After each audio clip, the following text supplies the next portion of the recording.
কারাগারে বন্দীদের সাথে পরিবারের মানুষের যোগাযোগের মাধ্যমকে আরো সহজ করতে জেলা প্রশাসকের তত্ত্বাবধানে চট্টগ্রাম কেন্দ্রীয় কারাগারের বন্দী ও স্বজনদের দুর্ভোগ লাঘবে চালু হয় আধুনিক ইন্টারকম ব্যবস্থার সচল।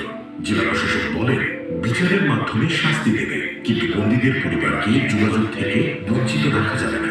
আমরা একটা মানবিক বাংলাদেশ করতে চাই, সে যেই হোক আমরা তার অপরাধের বিচার আইন করবে, সে তার বিচারের জায়গায় বিচার করবে, কিন্তু এখানে যখন কারাগারে থাকবে তখন আমরা আমাদের যতটুকু সম্ভব তাদের প্রতি মানবিক হওয়া, বিশেষ করে অপরাধী তো সে ভিতরে আছে, কিন্তু তার পরিবারের যারা সদস্য আছে তারা তো অপরাধী নয়, তাদের প্রতি আমরা যতটুকু পারি আমরা সকলে মানবিক হওয়ার চেষ্টা করেছি।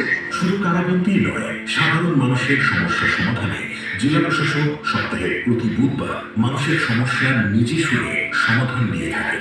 শুনানিতে কেউ পেয়ে থাকে আর্থিক সহায়তা, কেউ বা জমি জমার বিরোধের সমস্যার সমাধান। তবে দেশের একটি বিশাল অংশ তথা রেমিটেন্স যোদ্ধাদের সমস্যা সমাধানে বিশেষ মনোযোগ দেন জেলা প্রশাসক।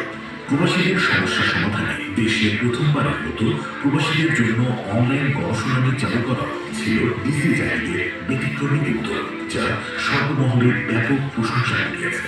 ভিডিও কনফারেন্সের মাধ্যমে কুয়েত, কাতার, ওমান, সৌদি আরব, যুক্তরাজ্য, সংযুক্ত আরব আমিরাত সহ বিভিন্ন দেশে অবস্থানরত প্রবাসীরা সরাসরি জেলা প্রশাসকের কাছে অভিযোগ ও সমস্যার কথা তুলে ধরেন। প্রতি বুধবারের গণশুনানি ধীরে ধীরে হয়ে উঠেছে প্রবাসীদের